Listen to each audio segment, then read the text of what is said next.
Box Talks. I don't know if I was muted there, but welcome to another edition of Out the Box Talks. I am your host, Cril.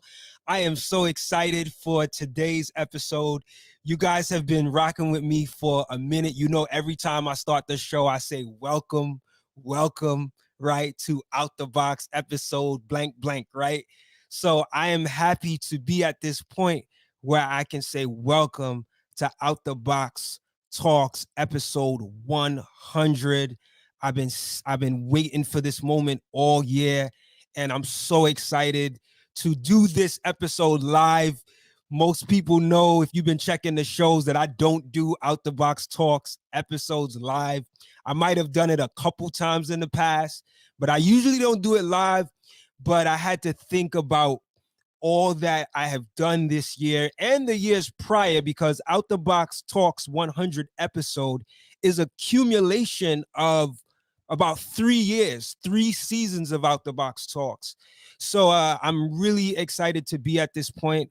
I want to thank everyone that's tuning in, all of the supporters of Out the Box, all of the fans, the followers, the people that rock with me.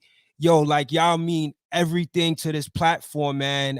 It means so much. So I have a special show that I have dedicated, for this celebratory event today. I have some artist guests that will be joining me tonight, and we're going to talk about a number of things. We're going to talk about just the recap of Out the Box Talks, the history, and also the plans that I have moving forward, for Out the Box. So thank you for being here. If you're tuning in right now live, I encourage you to like the video, share it if you can, so we can get this algorithm popping.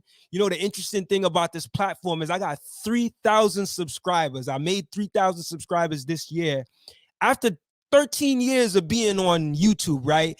And for some reason, when I go live, it doesn't hit not even a nice fraction of my subscribers. So I don't know what that's about, but the good thing is that once this video is finished going live tonight, it'll stay up so that other people can catch it. But in the meantime, definitely like and share the video if you can.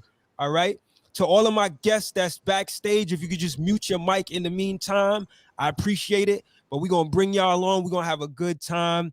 And again, thank y'all for being here for the 100th Out the Box Talks episode. So I want to start by bringing in a guest of mine who has been rocking with me on the platform for quite some time.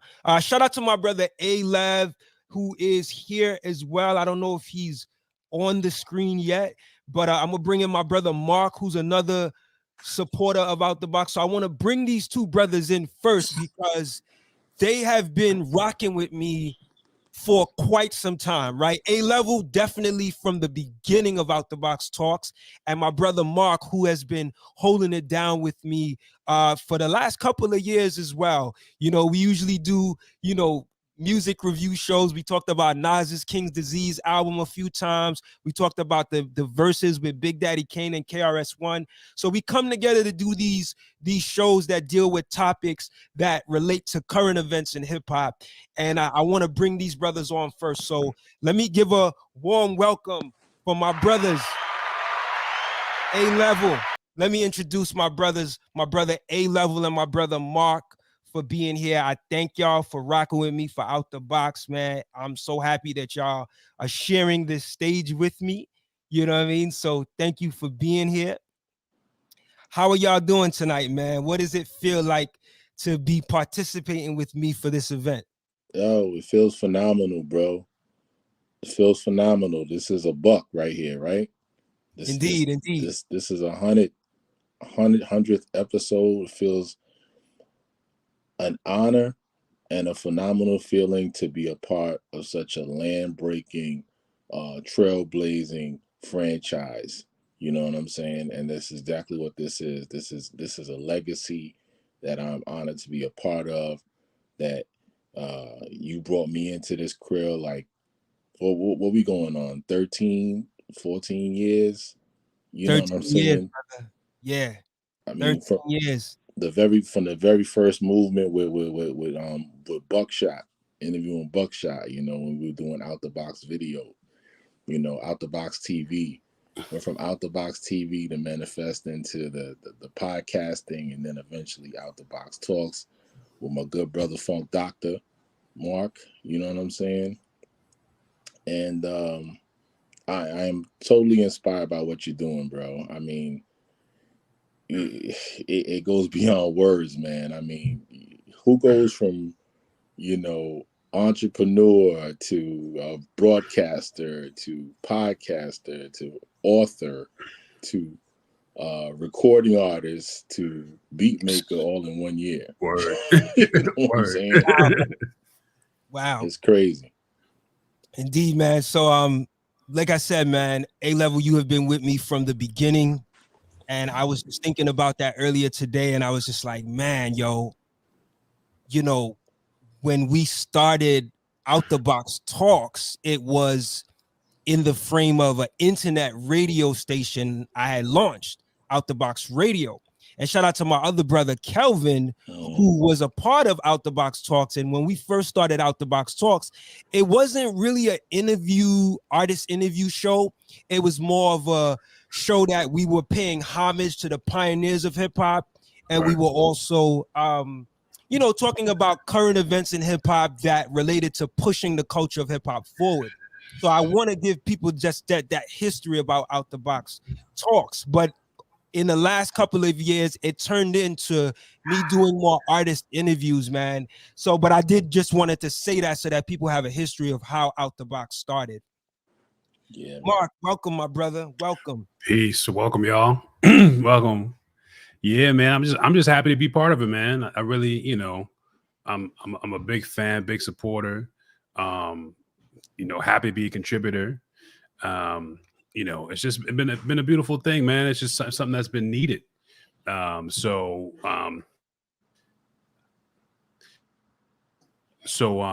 know, I mean, I'm just happy to be a part of it, man. I mean, I remember Al telling me about you for a minute. I remember seeing your work online, and really it was, you know, when I first started seeing you, it was like, obviously the internet wasn't really popping like that. So just to see like the vision, and you really, you know, position yourself for success, and really just the clarity and knowing where this thing was going to go, and sometimes probably not even really knowing where it's going to go, but just being at this state right now where it's just, you know, it's just so abundant. This thing has really just blossomed into so many different interfaces, so many different mediums, so many different art forms. And, you know, I mean, of course, we support you to the end. Al, of course, you know, big bro Al, always there for support, but we really see you like putting it on your back and really doing, like, just not really waiting for anybody to, like, you know, give you that leg up, that hand up, that you know, that pass. Just you really going out there and doing it. So it's just, you know, just that motivation has been driven you, and you know, I wish you like more blessings for the new year. So happy for you, brother. I'm glad we're at 100. Indeed. And listen, man, thank you again. I know it's only been like a couple years since me and you have connected, but you've been dedicated to the platform, and I appreciate your support wholeheartedly, brother. I'm saying that right now for everybody to hear. Appreciate your support, as well as you, my brother A-Level. Yeah, man, I thought about that too, because, you know, we really, like, our bond has been strong, but it's really just a testament of, like, you know, the movement, the subject matter, the art form, the culture. It's a great connector. So, you know, two brothers who you know, didn't know each other 3-4 years ago, we're thick as thieves right now. And it's really because of the culture and you know, our belief system, you know, our ethics, you know, our tastes. All those come together and gel, and that's just the importance of the subject matter, is really because it has the ability. It really is a great connector and a unifier. So, you know, that's just more, you know, testament, more motivation to just keep doing, promoting what you're doing, and keep those connections strong. Indeed. And yeah, and it's the beauty of music too, right? The fact that hip hop has brought us together in a way that we can commune. You know, we be on text, sharing texts about new music and dope new hip hop. Like, we all three of us are like really true fans of the culture of hip hop. You know, A Level is like the brother that he that rich history of how hip hop started and just the authentic roots of hip hop. He brings that, but we all bring something special, man. And I think that's what has kept us connected. The love for this thing, hip hop, the culture of it. We've stayed connected, man. So we are living testament to hip hop culture, bringing inspiration and you know and happiness, man. And I just want to say for you, Cril, like, you are the Ralph McDaniels of this underground independent hip hop new age scene, man. You know what I mean? It takes men of vision like yourself, men of vision who are not afraid and who unapologetically go after that vision, pursue it, you know, consistently and relentlessly, so that people are always aware that there's something new and inspiring and positive out there. So I just want to salute you for that, you know what I mean? Because there has to be a gatekeeper that's there, that's standing in the gap for stuff like that. You don't really have too many people that's willing to stand in the gap and really constantly trying to put out content out there on new artists out there. Appreciate that, brother, and much respect and gratitude to VJ Ralph McDaniels, man. Somebody that we talked about this in a previous episode, like where we all grew up kind of looking at him on Video Music Box and all the amazing work he does. So much respect to him, man. It's an honor to even be recognized in that light, man. I still got a long way to go though. Before Ralph's, to get to where Ralph is, but much respect and gratitude to Ralph McDaniels. So I want to do this, fellas, because we got a lot of people backstage, and I am so thankful to the artists that have shown up tonight. It means a lot to me, man. Like, these artists have been artists who've supported me, beyond just the interviews, always like, liking, sharing posts, commenting, all of this stuff. I really appreciate to have these guests on the show today. So I'm going to bring them in probably one by one or a few at a time, so I don't like crowd up the screen too much. But I want to just start by saying I thank each and every artist that has been on the platform since Out the Box Talks episode 1 all the way to episode 99. I couldn't have everyone as a guest today, but I tried to get, it's such a busy day, I tried to get as much people that I think would be able to make it on the show. So for those that are here, I really appreciate you, and all the other artists that I've interviewed, I thank you and appreciate you giving me the opportunity to connect with you, and hopefully the interview did something to inspire others to check for more of your music, right? And really just help to enhance who you are as an artist. So I want to start by bringing in a couple of the artist guests that we have here today. So fellas, you guys can just mute your mic in the meantime. And let's bring in brother Raw Poetic. What's good, Raw Poetic? And I'll bring in Damu at the same time. So these are two brothers that I got a chance to interview on the platform this year, and they are some of the most talented hip hop artists that's out, regardless of what you may already know or what you see is popularized. These brothers have been doing it for quite some time in the underground scene, and every time they put out music, it's on a level of high quality. So I'm very humbled to have them on the platform. What's good, Damu? What's good, Raw Poetic? What up, Cril? What up, A-Level Mark? Thank you. Thanks for the invitation, and thanks for doing the interview earlier in the year. That was one of my favorite interviews I've ever done, and I appreciate the memory, and we love this platform. Had to be here. Definitely, congratulations on 100 episodes, man. That's dope. That's awesome.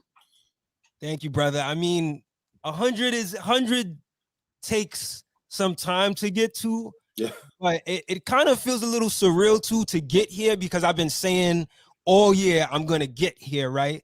And if I had to say what my motto has been all year, was if I say I'm gonna do something, I need to do it. And that's been my motto all year. Like, crazy enough. Like, you know, people say that sometimes, and I'm pretty sure I've said that a number of times in years before, but just didn't do it. That was my motto this year, and I feel like the majority of what I said I was gonna do, I was able to do. So this 100th episode, I kept saying it was gonna happen before the end of the year. I didn't know how it was gonna look, but here it is, right? Yeah, it's here, man. Yeah, here it is.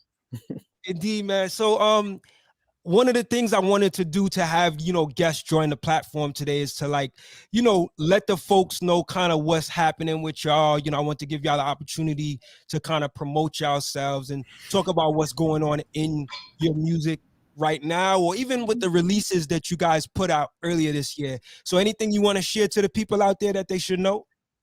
Well, yeah, I mean, initially you interviewed us both because Raw Poetic had put out an EP featuring myself, Big Tiny Planet. You know, that came out in the summertime, and yeah, I mean, we put out a couple records last year, in Ocean Bridges with Archie Shepp, and then Moment of Change. And I mean, you see me, you see Raw Poetic, you see Raw Poetic, you see me.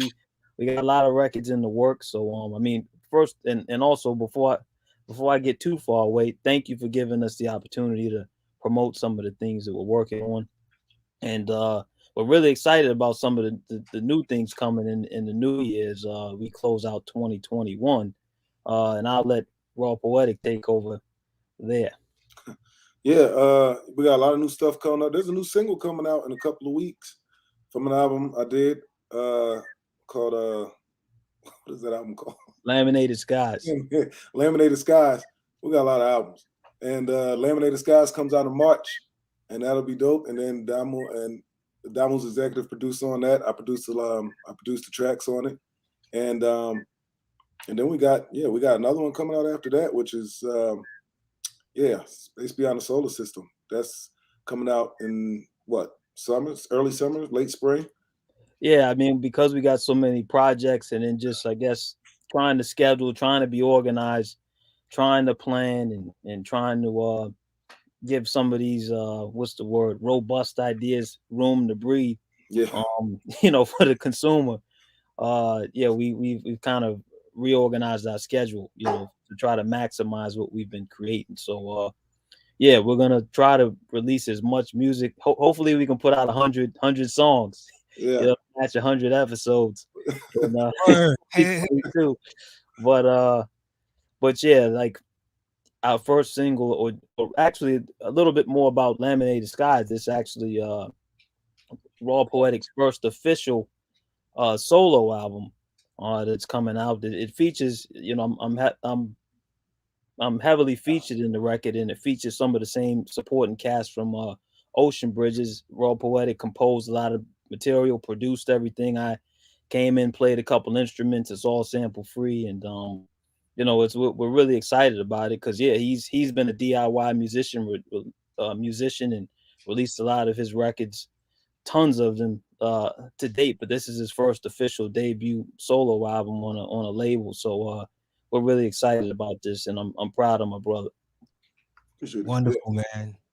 Yeah, man, I'm looking forward to so much more that y'all have in store, man.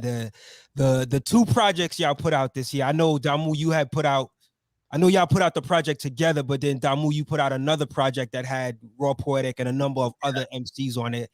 That was one of the dopest projects. The name is escaping me, so just conversation piece. Hey, I'm the name. I'm forgetting about. I'm losing track of my own records. I'll be forgetting the names too, man. Yeah, conversation piece. Yeah, that was my last album, and it's still doing pretty well. Thanks for bringing that up. And Raw Poetic was featured on two tracks there. That featured Blue and Nitty Scott and myself, Insight. So yeah, we're you know, got going into the vaults and going into our I guess our minds right now to create a new archive, you know. Yes, man. So I look forward to what else you guys got in store. So thank y'all for that. I have some questions for y'all though, and I want to bring in another person too as well. Let's bring Big Stacks in. And for the other guests, don't worry, I got you. I'm gonna bring you in. Just hold tight. Big Stacks, how you doing, brother? Welcome. Oh, I'm good, brother. Thanks for inviting me in, and congratulations on your 100th episode. Love what you're doing, man. I appreciate you supporting the art form, man, and the culture. It's needed. Right. Thank you, brother. Now, Big Stacks and Nighttime, they put out an album earlier this year that I got a chance to interview them for as well. So, Big Stacks has always been the type of brother that has been showing me love on IG. When I put out the new album the other day, my debut album, he showed love. So I remember, and it's not just Big Stacks, there's so many other artists, but I want to thank you for that, brother. You know what I mean? And just staying connected as, just fans of hip hop, man. So it's a pleasure to have you here. In a little bit, I'll open up the floor for you to tell the folks what else you got going on or what you got coming up in music. But let me bring in Sky Blue as well.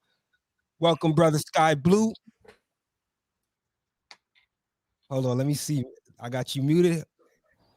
Sky Blue, brother. Hey, what's going on, fam? I'm good, man. So Sky Blue is one of the most recent interviews I did.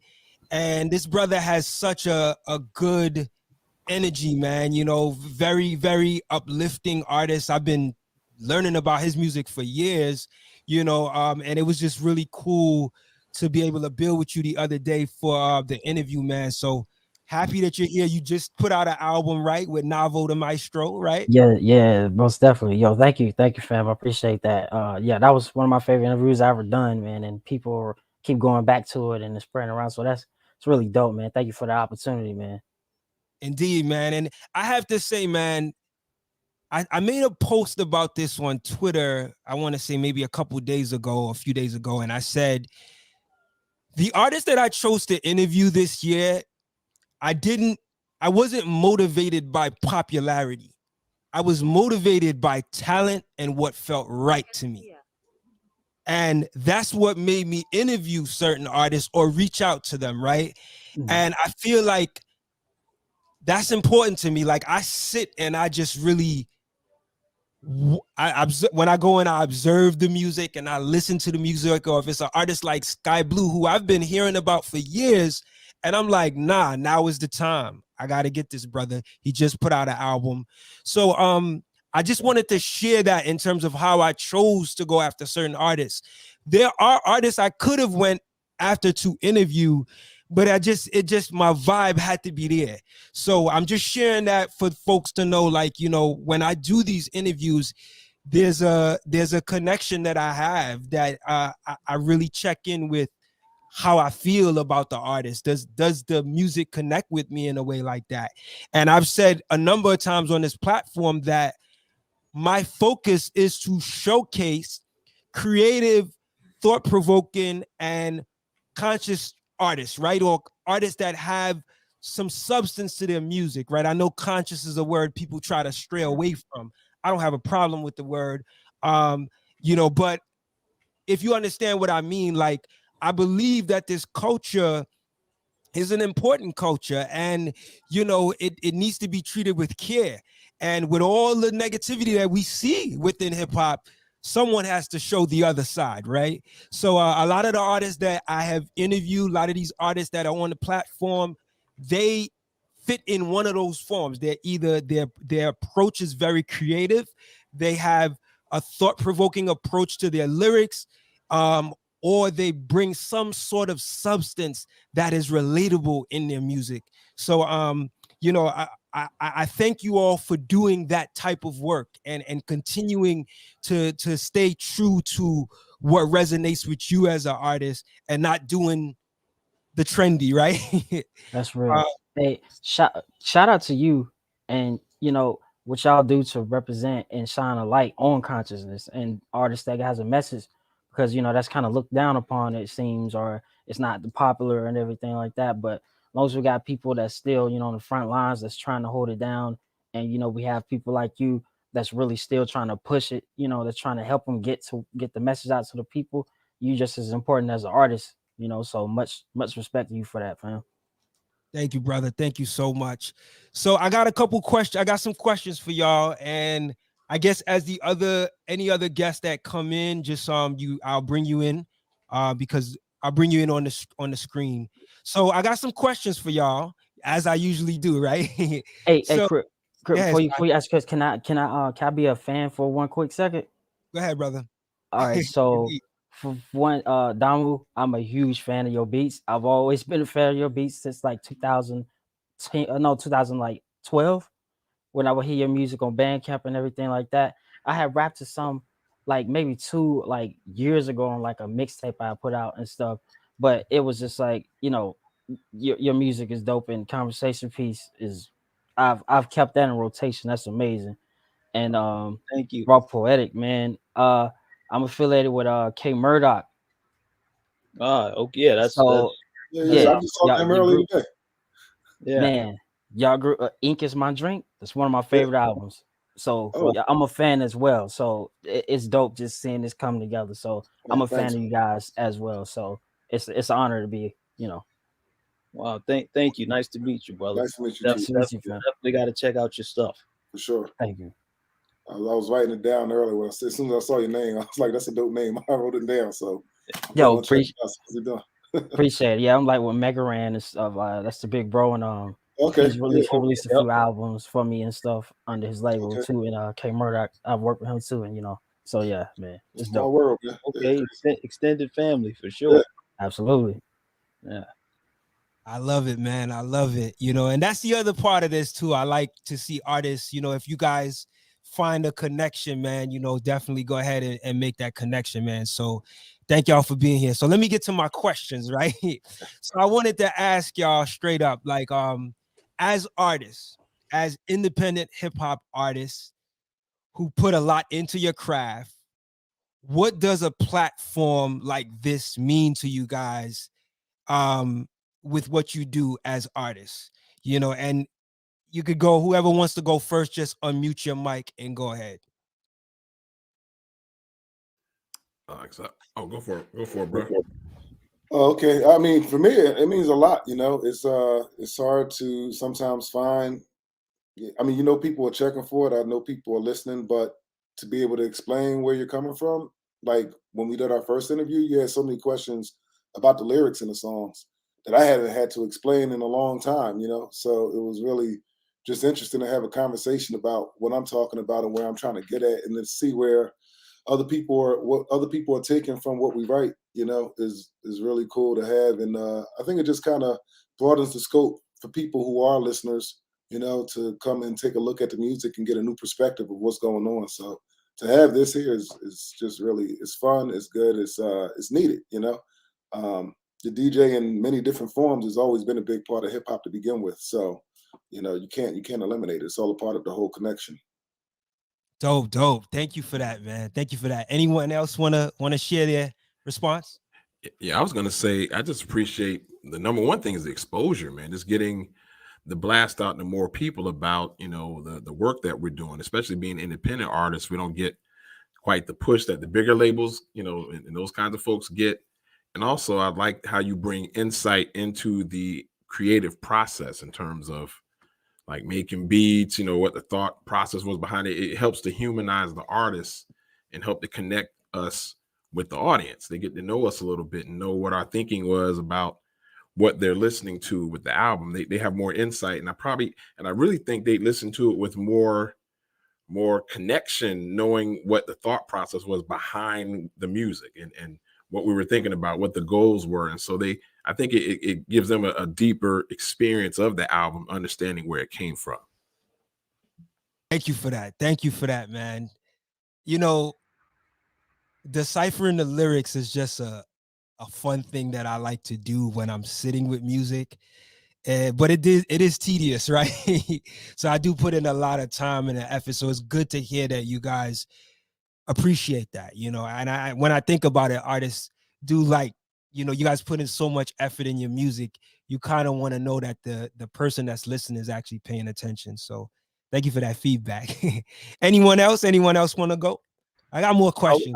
I would say that I mean, pretty much echo what everyone else has shared, but just you touched on I guess your passion and interest as far as like the people you choose to interview. I feel like it's building a sense of community, not only amongst the audience that you have of people that are tuning in, but also just like a community of artists that, you know, like minds or share similar passion for how they create and I guess driven, you know, or storytelling or craftsmen and women, you know, that isn't really, I guess, analyzed, you know, in a lot of media outlets, and just the quality of the questions and you actually listening to the projects and, you know, doing your research. It's for me, it's definitely a one of a kind platform, or better yet, a unique experience, you know, to take part as being interviewed, but also just being in the audience and watch some of the other people that you've had. No doubt. Thank you, man. Thank you for all of that feedback, man. It's very important. And I'm asking these questions because it's gonna help me as to have an idea of where to go next, right? And it also helps to reinforce whether I'm doing the right thing with the platform or not. So thank you for those responses. So my next question is, how would you all like to see a platform like this, Out the Box? And so it could be Out the Box Talks, or just even all of the stuff that I do with Out the Box Media, where if you follow me on social media, I'm often posting, you know, new releases and new music and stuff like that. So I'm curious to know how you guys would like to see a platform like this grow, right? To be able to support artists like yourselves and bring exposure to your art. It's just, I think it'll be dope if you if how we did the you know, the interview and you ask the questions and everything, and then we'll get to a point where maybe we'll perform a song, and like, you know, and then you get to tell us, like, tell us what you was thinking when you did this song and what did this mean. We get to do it live, you know, we can break it down right after that, maybe do like 3 or 4 songs, you know, and we could just break them down live, and I think people would love that. That would be crazy. See, I like this. I think I was on point with asking these questions, right? That's nice. And yeah, that sounds good. I gotta kind of work that out and see, right? Yeah, thank you for that feedback, Sky Blue. Anyone else think is there any additions I can make to Out the Box? I'm looking maybe far down the road, but excuse me, I'm just getting over COVID. But it's like a live Arsenio Hall, man. You can have a live studio audience. That would be dope. Yeah, just like a 200th episode live studio audience or 150th episode live studio audience. You know. Yeah, indeed. Live DJ and everything. You know what I mean? That would be really dope just to do a special like that. You know. All right, I'm gonna make note of that. When we get through this pandemic, when things, you know, optimistically, right? We gotta hold hope when things get back or get to a place where we can all get together and I get some funding, right? Because that's gonna take some funding. We could definitely do that, you know. But thank you for that, Raw Poetic. Appreciate that. All right, anyone else? Or I would say well, of course I'm biased because I'm a producer, but I'd say do like a focus on like the production creative process, something like that. Do like an in-depth maybe like short documentary style kind of thing, focusing on a particular artist like Damu or Sky Blue or somebody, you know, just kind of how they do it, you know, just kind of behind the scenes, almost like a scratch kind of, but you know, but more in depth and just focusing on one particular producer and their approach, and you know, go through it, maybe like visit the location, that kind of stuff.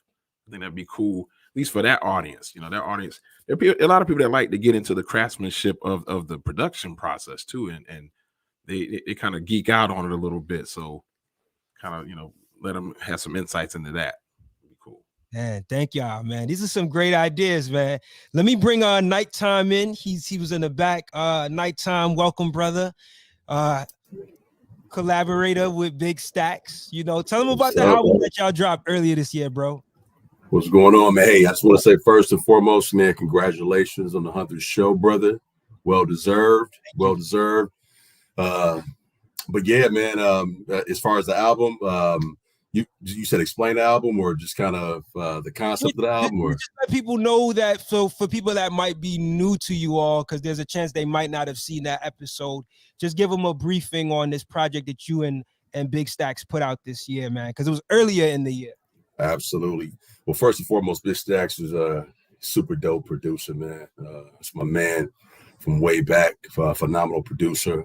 He did his thing on here with the chops, breaks. I mean, just a phenomenal job in terms of his instrumentation and, his understanding of music. And it was just, an opportunity for, him and I to kind of collaborate on just kind of how I saw things through my vantage point as a man, and just from the eyes of hip hop, from my perspective. So just a mature piece on hip hop music, and from our vantage point, kind of a mid ground type of album, if I could maybe kind of use that word. So indeed, and I remember when that album came out, I think it was exclusively on Bandcamp for like maybe a week or so, and then it eventually came out on DSPs. And that was another album that I got to shout out. Like, Bandcamp was another way of how I was finding artists. I usually look at blogs and stuff and just follow people on social media and see what's popping, but Bandcamp, I was filtering Bandcamp. I was like literally filtering hip hop, conscious hip hop, and literally looking through and listening to music. And that's how I found y'all. Like, nobody put me on. I was just filtering, and it resonated with me. And I was like, I like what y'all doing. And that's what made me reach out, man. So thank y'all for putting the music out, because had you not, I wouldn't know who you are, right? So I want to say that to all of the artists, man, that are on this stream, and all of the artists that I've interviewed. Like, don't hesitate. I know it can be tough sometimes, it's so much going on in the world, but if music is what resonates with you and you feel like that's your desire to record music and put it out, definitely go ahead and do it, because you never know who's listening. You never know who is going to reach. And I think the age that we're living in now, this digital age, and this age where there's a lot of self-reliance happening, where people can do a lot on their own, it is a beautiful thing, because we're getting the opportunity to hear artists that we probably wouldn't hear because of like monetary barriers, but because now it's so much more inexpensive to create music, we're getting to hear more talent. Of course, we're getting to hear a lot of whackness out there too, right? But at the same time, you just gotta find it. So what I try to do with this platform is I kind of curate in a way. I try to curate.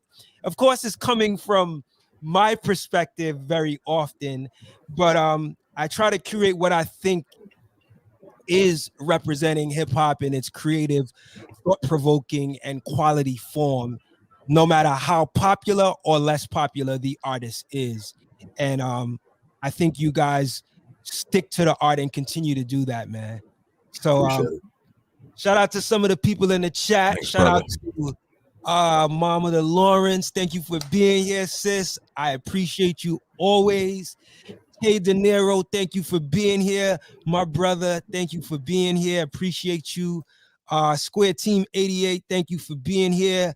Zach, DJ Umo, thank you, brother. You have been a supporter of Out the Box, I want to say, since last year, man. So thank you for being here, man, and supporting and being down with this live video tonight. All right, so let's go to another question. Y'all got any questions for me? Yeah, man. What's the vision, man, for 2022? Where you trying to take it? Awesome, thank you. That's a great question. I was gonna get to that anyway, but so I will say this: I worked real hard this year, man. So it was a lot. It was a lot. I did a lot. So I'm looking at kind of slowing down for the month of January, in terms of like doing like artist interviews and probably picking up in the month of February. But I will say this, I am looking to, and I'm gonna just keep it 100 with y'all. I am looking to find ways to monetize this platform more, right? Because as much as I love doing this, it definitely takes a lot of energy, and money motivates, right? And I'm not, and let me just be careful with that. Like, I'm not saying that I'm going to jeopardize the integrity of who I choose to interview, right? Never that. But if there's, I'm looking at ways that I can find ways to monetize this platform even more. So if I can figure that out quicker, then I might start shows a little earlier, right? But I am looking to take a break in the month of January and probably pick up in February and really continue this, you know, definitely do it on a bigger level. So I think January will give me some time to really sit and assess where exactly I want to take it, because every year I usually up it. In 2020, I wasn't really doing a lot of YouTube videos. I was doing mostly audio podcasts. So 2021, I was like, yo, I'm gonna do videos. And that was a big step for me because, you know, to do a video every week, you know, and then, you know, being on camera is a whole different beast, right? You know, having to deal with editing and making sure you're prepared right, your garments is right, all of that, you know what I mean? So next year, 2022, is definitely going to be an upgrade. But the one upgrade that I have at the forefront of my mind is looking at ways to monetize this platform even more while still keeping the integrity. Okay. So yeah, man, that's all I can say right now. But great question. No doubt, no doubt. Indeed. So I got another question for y'all before we get to some other stuff. So Oh, go ahead. okay, Sky, you had something? Yeah, I had a question for you. Go ahead. How's it been? Your first album? Oh, nice. Growth and Good. Balance. What's going on? Yeah, thank you, brother. Dope project, by the way. Thank you, my brother. So yeah, Growth and Balance is my debut album. I put it out, when was it? The 17th, a couple Fridays ago. And yeah, man, the reception has been awesome. You know, a lot of people have supported it on Bandcamp. So I'm very, very thankful for that to all of the supporters. And I'm looking to keep pushing it. It's going to be on digital streaming platforms sometime this week. So it'll be up there real soon. So as soon as it's up, I'll definitely share it and let people know. But it's been a journey with that, man. I initially didn't see it I didn't see it as an album. I didn't see that it was gonna be released as an album, but I always had an idea that it was gonna be an EP. And then when I looked at the tracks I had recorded and I looked at the times, you know, because I know like when I did research, I found out that as long as you're doing 30 minutes or more, it's classified technically as an album. So when I looked at like the 9 tracks I recorded, I was like, oh, I'm over 30 minutes. And then I threw in a 10th track, which is a bonus of like an alternate version of one of the original tracks. I was well over the 30 minutes. So I was like, I'm gonna put it out as an album. Why not? You know what I mean? So I'm excited that I did that. And it's out there for people to check out. I've gotten a lot of great feedback, you know, about the album. So I thank everyone that has tuned in and checked it out. And like I said, it'll be on DSP soon. You know, I don't want to take up too much of this episode with that, because I'm gonna be talking about this album for a while, man. You know, I'm early in the promotion, right? So I'm kind of like in y'all guys' seats right now. I'm looking for some people to interview me. You know what I mean? But it's all good, man. But thank you for asking about that, Sky, man. It was a labor of love for me, man, and it's such a special thing for me to put it out. I've told people that, you know, I initially, before I even started doing journalism or doing interviews, I was emceeing in high school, right? And I put out an EP when I was in college, and then right after, it was just straight up broadcasting, interviewing, the podcasting. That's what I've done for like 15 years. And I always said that if I'm going to record again, it would have to be with me actually teaching myself how to produce, right? So I have a long way to go as a beat maker. I am nowhere near. I still got a lot to learn. And I mean, with brothers like Damu here and Big Stacks, I'm sure I could learn a plethora from these brothers. But I have to say that I was inspired by the art that I was seeing with artists like yourself, just really being self-sufficient and putting out music on Bandcamp. And that also inspired me. So you guys inspired me to want to get in the booth, you know, even though the booth was home for me and record. So yeah, thank y'all, man. Thank you for that question, Sky. So my next question for y'all is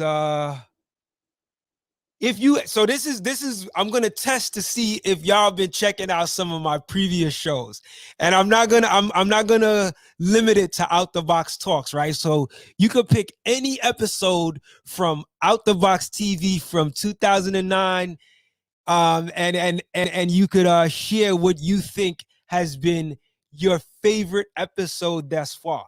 You can start with Out the Box Talks, but if you don't have an Out the Box Talks episode, you can pick any show that I've done on Out the Box, period, right? Whether it's Out the Box TV. So I got to ask y'all, man, if you had to pick an episode outside of the interview that I did with y'all, you can't pick the interview I did with y'all, what would you say was your favorite Out the Box show or interview so far?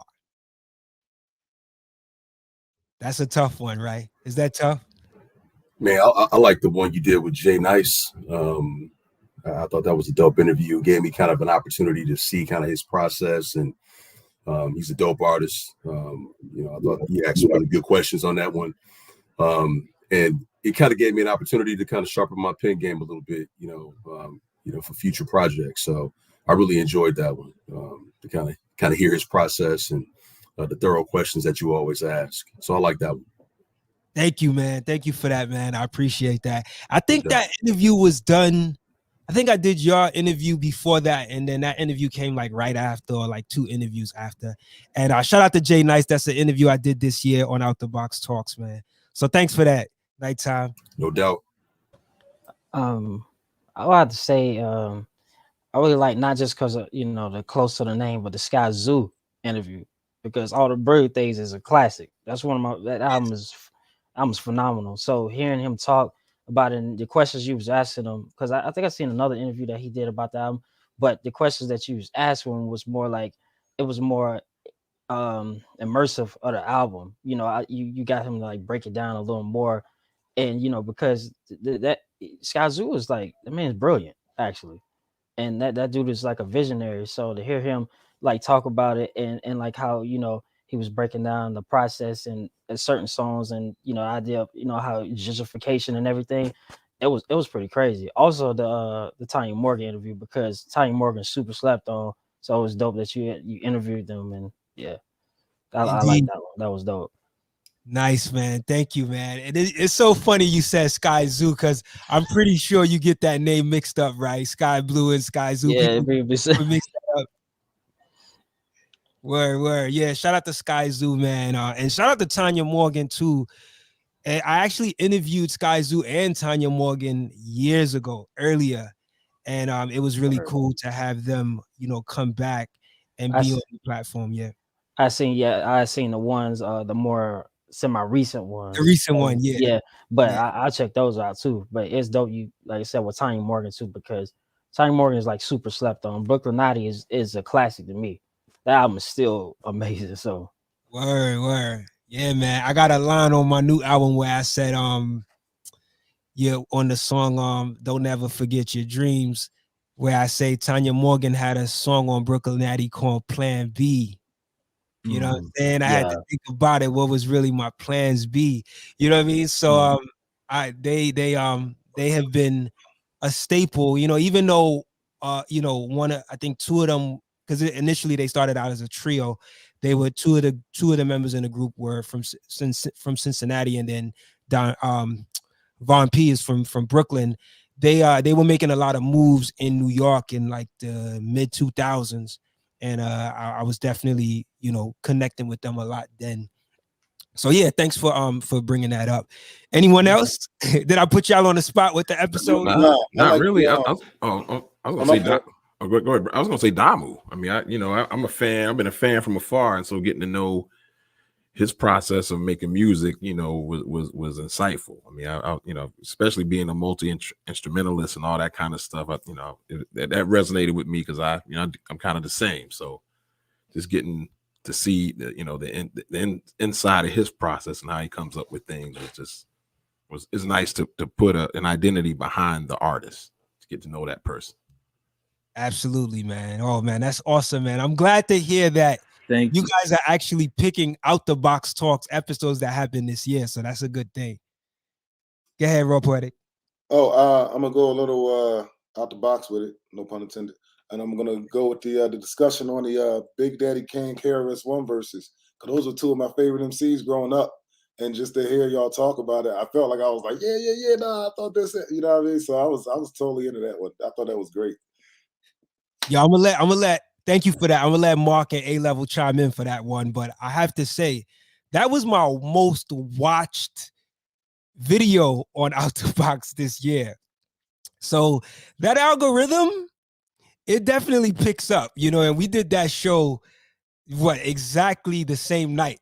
So I'm gonna let Mark and A-Love talk about that, man. Like, and y'all could also share what y'all favorite episode of the year was as well. Yeah, man, that was definitely one for the culture. You know what I mean? When we talking about Kane and Chris, those are the real gatekeepers of what we came to know as modern hip hop and modern rap music. So for them to be on that kind of stage where you got dudes like Jadakiss that just wrecked it and gave a master class, they gave you a full university class, from not just the MCing to the DJing to the b-boying to every last aspect that you really don't see that much in the culture nowadays. You know what I'm saying? You see a lot of rapping and you see a lot of MCing, and that's dope and all, but you got kids that don't really even get exposed to just the breakdancing half of it, or even know that exists. So for them to put that out on that platform was just great. And you could see that it wasn't really a battle, like I'm trying to tear you apart battle, even though Chris, that's what he does. It was more so of a brotherhood and let's teach. Let's teach. Let's put that out there, because once we go, that's it. That's it. That's it. If no one else is going to teach it the way we teach it, because we're real life documentarians. So once we leave the document with you, it's up to y'all to take it where you need to go. Thank you for that, A-Love, man. Always spoken eloquently and well, my brother. Mark, what you want to talk about that, man? That versus, man, like how that worked out for us too that night. Yeah, I'm honestly tell you, I'm not a huge fan of the verses in terms of like I don't catch them all, but Chris and Kane, that's Juice Crew versus BDP. You had the bridge and the bridge is over. And coming up, hearing them songs, like I don't know. I think I was like 10, 12, something like, I don't even know. It's like, I was just like fully understanding it. I wasn't even fully understanding it at the time. And then just as you come up, you listen to these songs come back over and over in college, and just, you get a greater understanding. It just became part of your youth. So to see these brothers come together, 30, 40 years later and just burn it down. Like, there was a point where I was worried that would be lopsided, to be honest with you. I think a bunch of people were, just because of, the catalogs not really matching up, or however you want to put it, even though, you could stack them up, song for song, but it just showed you the greatness of the verses. It really wasn't about the catalog. It was about the energy and the performance and the context. So that it's just to see them come together like that and just literally level up. And then at the end, really break it down how like their friendship was so strong. At times when they were just like really, at really down parts of their lives, they came together to bridge to sorry, pardon the pun, but to build each other up. And these are two crews that were battling back and forth and dissing each other's other crew members and stuff. At the end of the day, they were brothers. It's just that complexity, that duality of just human existence. It was just a real nice thing to see. So yeah, I get it. I mean, I'm happy. I'm happy that episode was so popular. It's just other episodes that should have been just as popular too. That's the only bittersweet part about it. For me, I really enjoyed the Abstract Mind State interview for the simple fact that I don't think they really knew what they were getting into. Like I knew they kind of like knew that you were like your supporter of conscious hip hop, but when you started breaking down their lyrics, they was like they were really getting like. You could tell that their eyes were lighting up. They look like little kids. Like, wow, this dude is really like digging into our lyrics and dealing with wants to know about these things. And to a point, there were things that they kind of say in their lyrics that were almost in the subconscious where you dug into and it said, "Oh shoot, you caught that."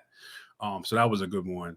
And I like the Horseman interview too, just for the simple fact, like Corrupt at the end, man. That was one of those things where you like. You got him into a comfortable space, and he I learned a lot about Corrupt. You know what I'm saying?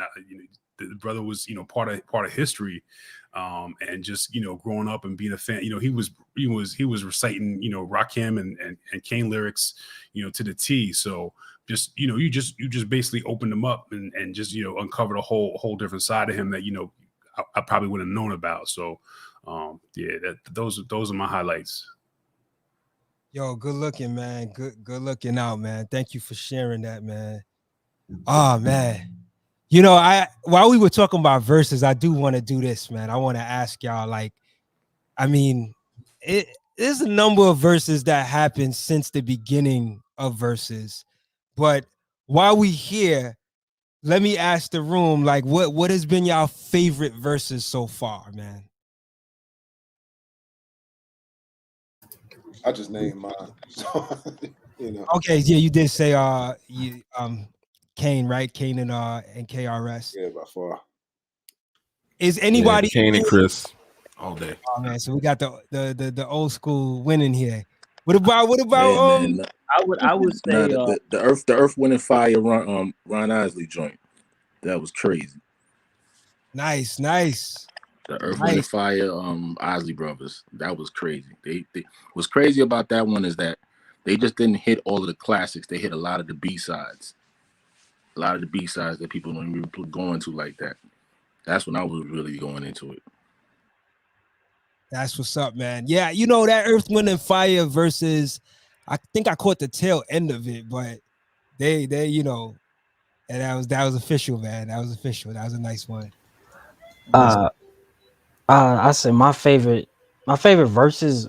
I do too, but not like I'm saying. My favorite verses as a whole was definitely the KRS One and Big Daddy Kane. But I think there's two versus actual artists that I was happy for that I enjoyed as well outside of this, and that was I enjoy Ja Rule performance and Bow Wow's performance because they both get so much flack. And when they came and showed them like, yo, we do this, we got hits, classics for days, and we performers, and we still look like we're in our prime. That shut a lot of people up. A lot of people start giving them their flowers. Hashtag everybody talking about them. I was like, keep that same energy, fam. Y'all was disrespecting these dudes for years, and then they came and showed y'all what time it was, and also introduced a lot of new fans to them, and their music still holds up. So I enjoyed that battle. But I enjoy like their two performances as solos because I think they deserve that moment. Yeah, man. Thank you for sharing that, man. It's versus has been awesome for the culture.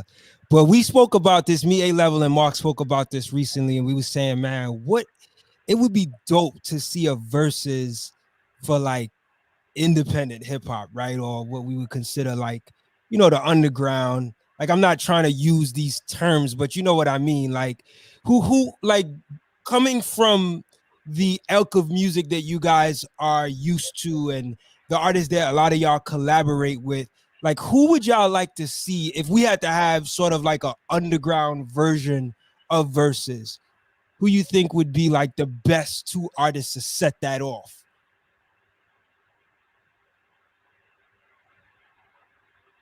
Yeah, Scott. Yeah. Yo, I think Joey Badass and Action Bronson would be crazy.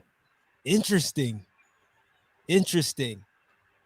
What about Joey and is Odd Future? Would it be like Oh I yeah. don't know if Tyler's too, But that's a good one. Or Pro Era versus Odd Future.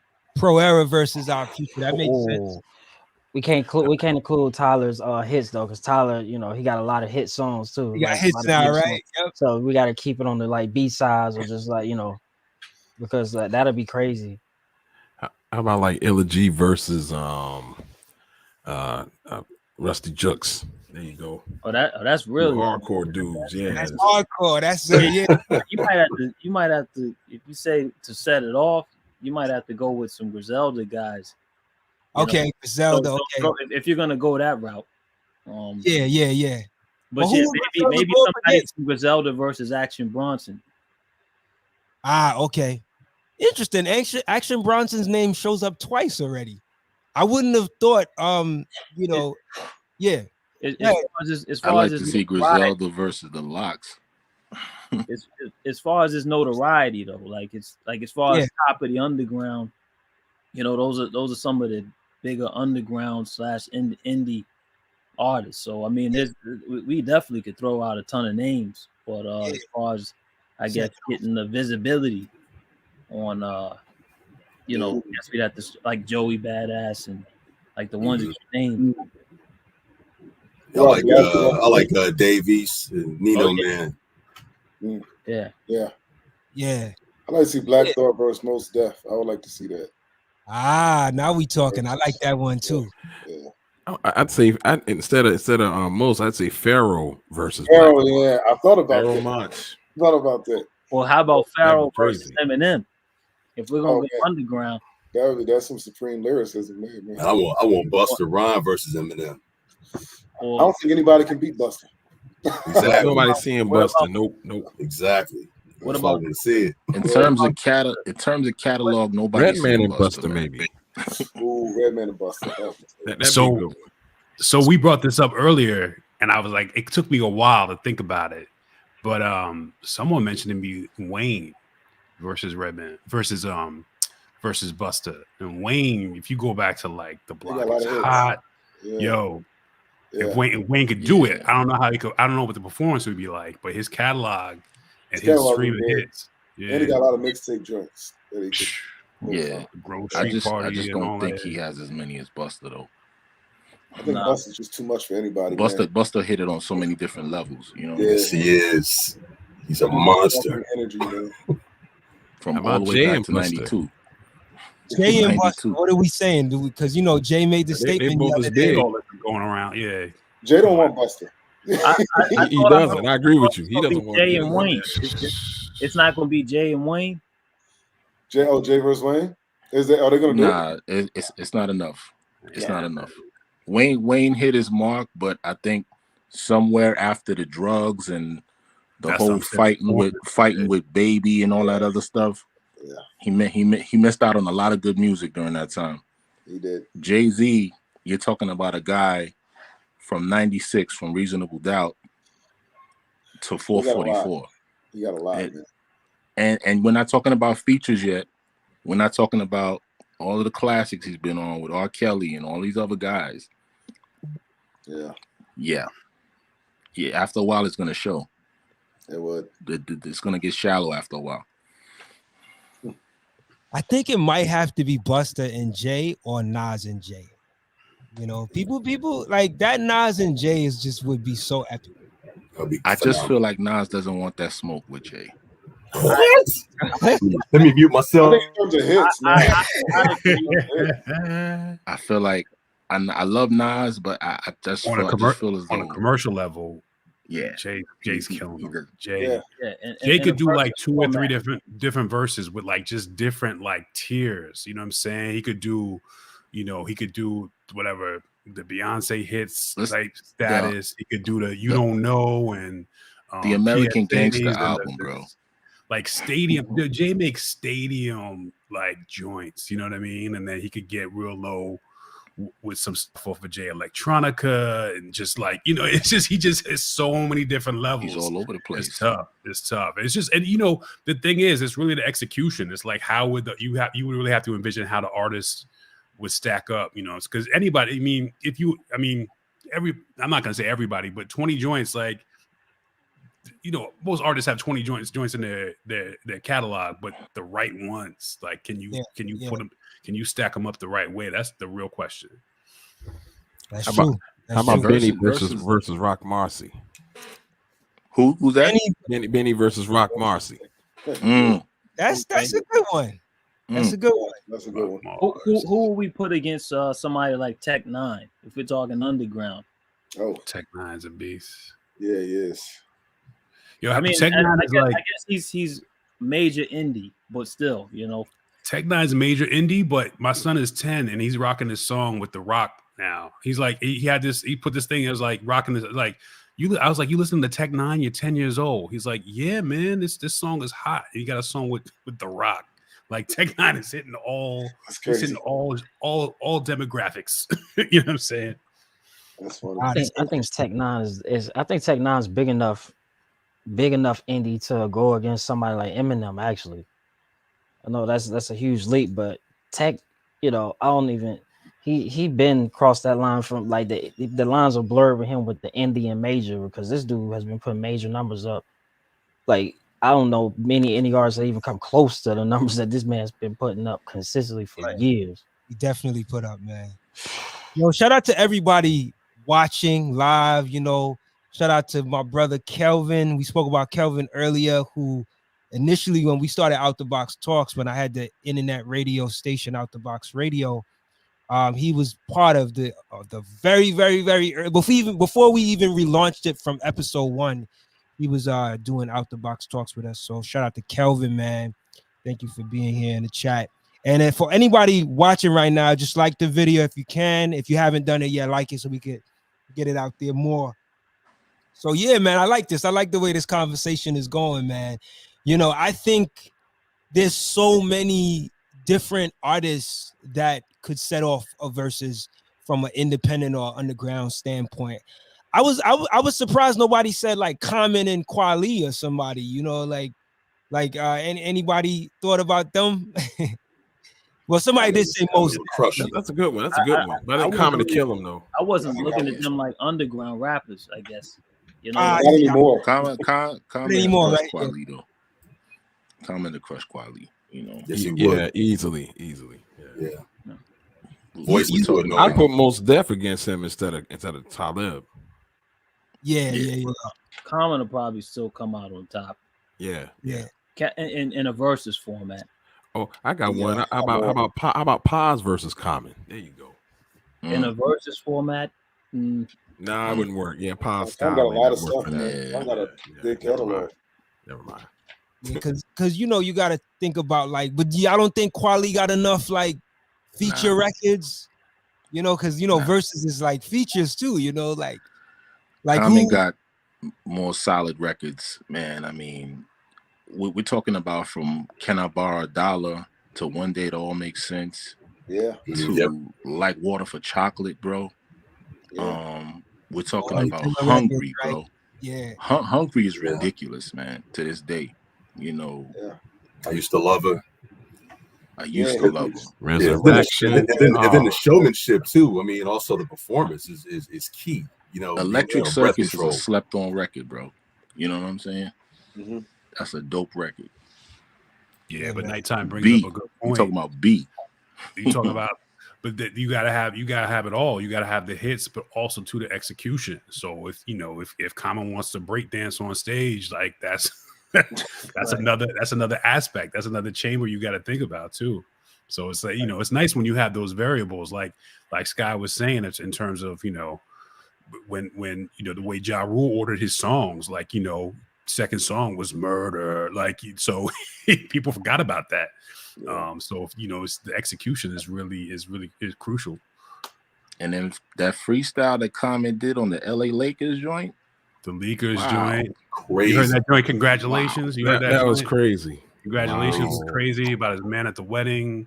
Like he just his train of thought is out of control. Ridiculous. And this is a man who made Heidi Ho, you know what I'm saying? Like the most derogatory song ever. But then like, he's evolved. He's he's just a natural progression. He's just a whole artist. Yeah. Yeah, he put Ice Cube in his place. You know what I'm saying? The bitch in you. Man. Wow. Yo, some like Shout out to B-Rock. like what about like Benny or a West Side Gun or Conway versus like Freddie Gibbs? Ooh, yeah. That's another one, man. So it's mad different ways. So let me ask y'all, do y'all think that verses will ever get to that? Because I feel like, people like us would love to see it, but I don't know if there's a great demand for that to pull off. You know what I mean? Yeah. Do you think, or is it gonna take something like an offshoot of verses that kind of caters? It's just gonna take Timberland and Swiss to come down below some.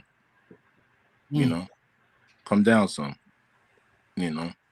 Expose that to the other aspect of hip hop, like what we're doing right now. Indeed. Give a main part of the culture a slice that they don't get a chance to get exposed to. You know what I mean? Yeah. That's what it's gonna take. It's gonna take for them to actually come down and do that. Because because now we got to make an offshoot of this. Like, what are we suggesting here? We're suggesting that you guys are not giving, Versus is not giving underground and independent hip hop that look. You know what I'm saying? Well, we got to start creating our own Versus platforms because y'all ain't doing it. Yeah, man. Go ahead. And why not do it with DJs too? There's some DJs that I'd love to see battle head to head. Nice. Well, they started doing that a little bit with the beginning, right? Like I know before the Kanan KRS one and the other one with 3-6 Mafia and Bone Thugs, they had like some DJ battles. But yeah, I think I would like to see like some world-class DJs like really get it in, Yeah, that would be nice. And they did do Swiss and Just Blaze, and I think that wasn't run that well though. It seemed like they weren't giving Just Blaze enough time to run his beats. I thought they were just working out the kinks. Scratch and Kid Capri was getting hot, boy. Did you see Scratch? Scratch was getting hot. Yeah, like he's like my sneaker. He's like, what you doing? Don't sit with that down. Scratch was about to get gully with it. It was funny, man. Scratch is a legend. Yeah, that joke is sick. Serious. Oh man, how about him and Jeff? Him and Jeff would be a nice one. That'd be dope. Yeah, him and Jeff need to go at it, man. I'd love to see that. Him and Jeff. The original Transformer Scratch versus DJ Scratch. Wow. Or Scratch will still eat him up, but or Tap Money versus Cash. Philly battle. Or Spin Bad, throw him in the mix. Bring out the executioners. DJ Miz. Bring DJ Miz back out. DJ Miz was sick, man. Yo, as you guys say this, I'm just thinking about how much talent exists within hip hop beyond just the MC, right? Like the producer, the DJ. You probably can go to the B-boy and B-girl. Like, yeah, man, this is a beautiful, vast culture of talent, man. Damu versus E. There you go. The Crate Cats. There you go. Damu versus Eden. Go beat for beat. Oh, Eden. Eden, right. I don't even know about that, but but that kind of stuff would be dope too, though. Since we're throwing out names, here goes one. Well, two. I got two questions. Who would battle Quincy Jones? Because I've been trying to think about this. Like not and then as far as the all around dope MC, and we might have to change the format, but if we're talking just MC and showmanship, who would battle Dougie Fresh? Well, the Quincy Jones question, it seemed like his verses are gone. I'd put somebody like Charles Stepney against him. But would Charles Stepney be able to hang? The only person I can think of is George Martin or John Williams. Yeah, that's a good one. Joe Spector. Phil Spector. You Phil Spector, yeah, there's a bunch of them, man. Phil Spector's an excellent one. Yeah. But think about how many genres Quincy's done. You got rock, soul, classical, big band. From Frank jazz. Sinatra to You'd Michael have to break Jackson. it down. You'd have to break it down by genre, really. I Yeah, didn't that's say a, he would be Quincy. I just said it would be interesting. who would do that? Yeah, but Charles Stepney did a lot too. Remember, you got Rotary Connection, Earth, Wind and Fire. He was all over the place. Electric Mud with Muddy Waters. I mean, he had his hands in a lot of different pans too. Well, the soundtracks Quincy did. I know Ennio Morricone. There you go. You try Herbie, maybe. I mean, He's on the soundtrack to Ennio Morricone. Same volume. Yeah, Herbie's I, live. I was either thinking Arif Mardin at Atlantic Records. That's you a know, good one. so he Joel did Dorn. everybody's stuff. Joel Dorn. Yeah, Joel Dorn. Yeah. Or I mean, I guess his equivalent now might be David Foster, you know, who's younger, but he's had his hand in a lot of stuff. George Martin, you know, who's done Red Hot Chili Peppers to the Beatles and that kind of thing, and classical and British acts.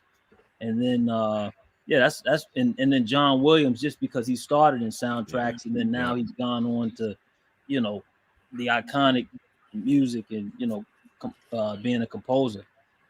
Yeah, but that's dope. Like I still can't think of somebody that could hang with Bill Conti, Ennio Morricone. I mean, Francis Lai. I mean, those are some soundtrack wise. Oh, I forgot about my That's why you got to break it down in genres. Man, what's his name? The producer and did the Enter the Dragon. Why am I blanking on his name? Lalo Schifrin.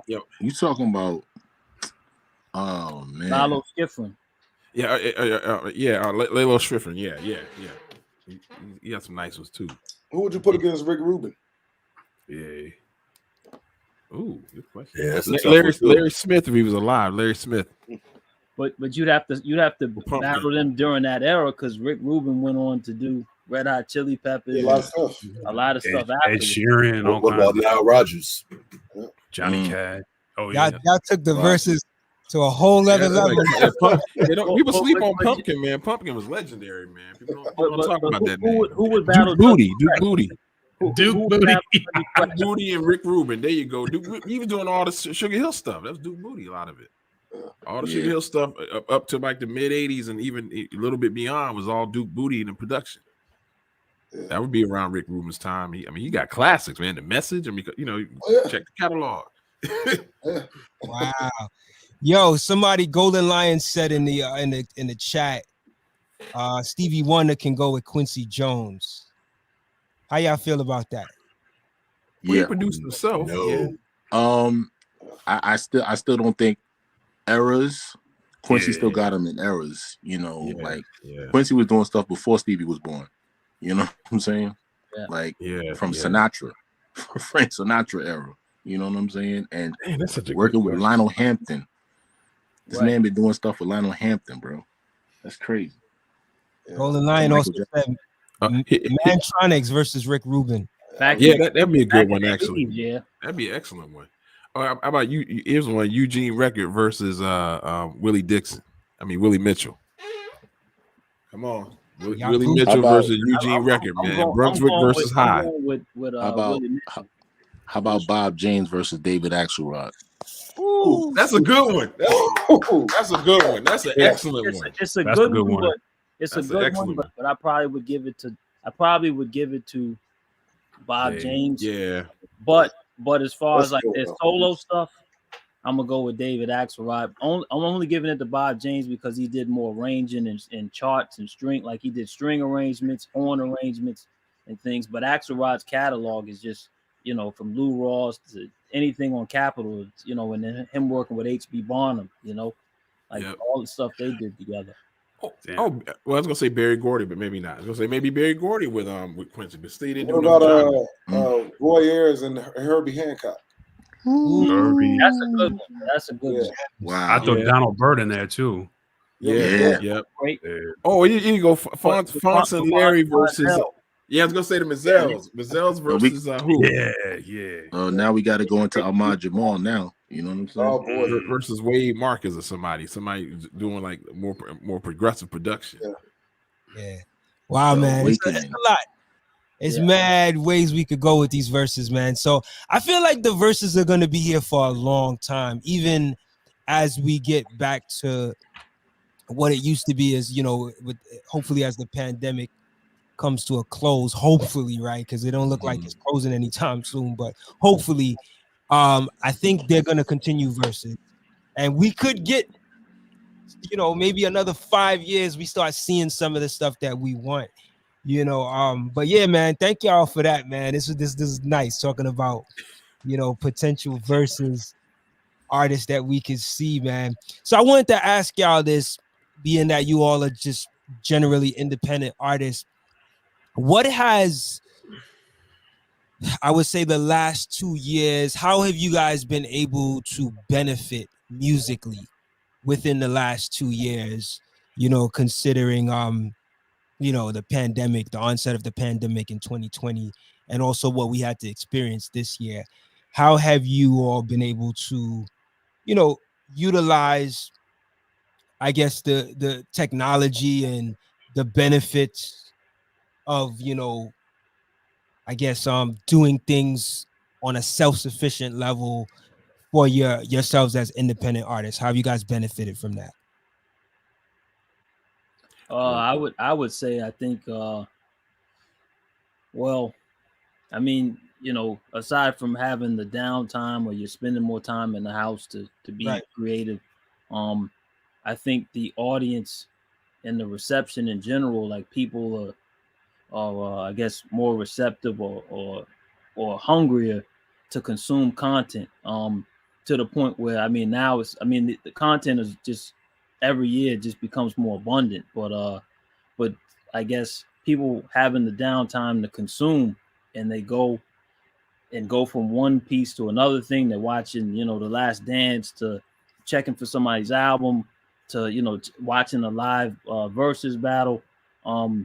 People, like, just the hunger for that made it, I guess, the context of what we were doing more accessible to people. Whereas, like, I guess an artist like myself is used to having a schedule. Okay, we're gonna make a record and a product that's gonna coincide with a release date, and that kind of thing. It's like, wow, hey, if this thing we just did that we were gonna try to release 4 months down the road, we could put it out now and drop something else 2 weeks from now, and it's gonna make a lot of sense to people, because, you know, just the timing has made that possible. Whereas previously, I guess the pace of how people consume was more so determined by the people's schedule, or the time they had available to interact with what was available. So, Indeed, man. Thanks for sharing that, man. That's good to know, man. Anyone else want to go? I was gonna say just productivity. I mean, it just made you, you know, to kind of piggyback some of what Damu said, just made me more productive. I mean, that, because music's my outlet anyway. So you got the world kind of crashing down around you. I mean, what better place to go is down here in the lab and just make a bunch of music. And it's funny how I think the pandemic, in terms of mood, and I think this kind of goes almost to the tortured soul argument with artists. I think I've done some of my best work in these last couple of years when the world's falling down around me, man. It's weird, right? I mean, it's all over the place too. It's, you know, it almost kind of shakes you out of your comfort zone dealing with chaos. And so I think my creativity has gone up 100-fold, you know, during that. And this, of course, you know, with the technology, it's nice to be able to work virtually. With Nighttime and I were never in the same space making the album, but you didn't have to with you know, you could just send the tracks over, send stems and all that. So yeah, I think it just increased productivity and creativity by responding to this external threat of sorts that made you kind of dig deeper, and I think more of the music came from the soul than ever before. That's a good point, man. Yeah, man. I noticed that throughout the year, you know, with interviewing a number of artists, like just even just observing like the volume of music that was coming out, you know, people were definitely inspired and motivated to release projects, man. You know, you want to share something, Sky, in terms of because I know you've been, I mean, we talked about it on your interview, like you've been releasing music consistently every year for like what, like what, 2014, like, you know, like you've never like really stopped. You've just kind of kept it going. But I'm curious to know how the pandemic has affected you and how you've used, I guess, the time that you've had to try to, benefit as an artist. I think mine was like more of the opposite, far as a lot of artists were doing like a lot more during the pandemic, actually slowed down working as much during the pandemic because I was like, it's one of those things where I'm blessed to have built enough of a solid like fan base of followers that supported me over the years and the tours and stuff like that, and that's a blessing. But it's sometimes it's one of those things where you release so much stuff consistently, and they supported us, and they supported it and stuff, but sometimes they don't, maybe people don't have enough time to really like ingest it as much as they would now that they can't really leave and go nowhere. Yeah. So now I just said I'm gonna just sit back. Well, I worked on my album that we just released, of course, but I was just like, I'm gonna just make sure I'm where I want to be, like mentally, spiritually balanced. I'm gonna I was already going outside enjoying nature, but I'm gonna do it more. I'm gonna make sure what I'm saying, I'm doing what I need to do to make sure I'm right. So when I'm get back to where I need to be, I'll be even more of a rare form. So I was like, far as music, I'm gonna be working on some stuff, but they ain't gonna see me as much. They already don't see me enough anyway on social media, but now it's like you really not gonna really see me. And so people was reaching out like, yo, what's going on, where you at, and stuff like that. And I just didn't really say nothing. I just kind of just like I was like, I'll get back to them when I get time, but I was like, I'm gonna let them kind of have that time to really reflect on themselves. And far as like the people that listen to the music, I think now they have more of a time to actually appreciate it more as far as what was actually in the music. Like they get caught up in like, oh man, that's a dope beat, that's a dope song, and this and that. But then now the responses are different. Like, yo, I went back to this album and I caught this and I caught this and I got this message and this meaning. So I was just like, I'm gonna just kind of sit back and I'm gonna do what I gotta do on the outside, and I'll work on some stuff before as like publicly. I'm gonna just kind of fall back and just let them kind of just like, sometimes you just gotta step back, and just like, yeah, I'm gonna just let nature take its course. And that's what happened with me musically. And it's actually was my most, productive like 2 years in music, actually, as in far as like the music that I end up creating during it, but also like the reception from the actual fam that support the music. Because like I said, they was going back on tons of projects now that they already had. It was like, yo, I've been re-listening to this, especially during this time. I really needed this message and stuff. And now I started to see that. And the streams went up even crazier during that time because people at the house, they already were at the house before, but now they really at the house. So you get really, so they just like, yo, all I've been doing is listening to your music and stuff. And like, man, I appreciated it even more. And that's a blessing. So that's, that's kind of like what happened for me. And that's, Indeed. With touring being one of the, main ways that a lot of artists get paid. I was just curious to know, like, with that kind of being put on a halt, and I know that artists have had some tours throughout the year, but it seems like tours happen and then they get shut down, a number of times throughout the year. Like, how have you all been able to replace, I guess, what you guys would have gotten from the tours with other aspects of your music promotion? Anyone could go. Because like, well, as a producer, just sell beats. I mean, it's kind of easy for a producer, pardon me saying that, but yeah, like how is like the like, I know a lot of people have done like virtual touring, right? Like, so or like virtual performances. Sky, I know you did one the other day. How does that work? Like, has that proven to be successful for you, even on a financial level, kind of helping? I know it's not going to replace what you would get as a physically touring and going internationally, but has that been somewhat of a help? Yeah, it actually happened. I ain't did too. I did probably during the time I maybe did 2 and maybe 3. It was gonna be more, but I was just like, I'm not trying to do too much of those because I was like, I don't want to like have them get too accustomed to that. Whereas like even when it's time to like get out and get moving, people are so so frightened. The whole it's like, I ain't never going outside. So I did like a few, and it monetarily definitely was dope, but I just kind of held on more until like when we can get back to performing. But though, doing stuff like that, yeah, the online stuff, it does it does what it does, and people do enjoy it. I just, I miss that connection though. I need that, Yeah. that energy. I need to see your face. I need to feel that energy, and that's something that you can't really replace online and stuff as much as they try to. So there's we still human beings and we have to connect. So that's something, it's a blessing to be able to do that. But I miss live performances. I'm ready to get back to that. But it was something that definitely, it's a blessing that we were able to do that during this time. And I know a lot of people that do. They was doing them every week, but over time is it gonna start to saturate itself. And people's like, yeah, I could just catch this next one, and then they go keep saying that over time. Nah, I catch the next one. Nah, I catch the next one. Before you know it, it was popping at first, and then it started to fizzle out. So Yeah. I mean, it's. I'm just curious about that. Also myself going into the artist, world myself, just learning from fellow artists on how it's been working out for them. But I guess I want to ask this question before we close out the show, and I want to thank you all again for being here.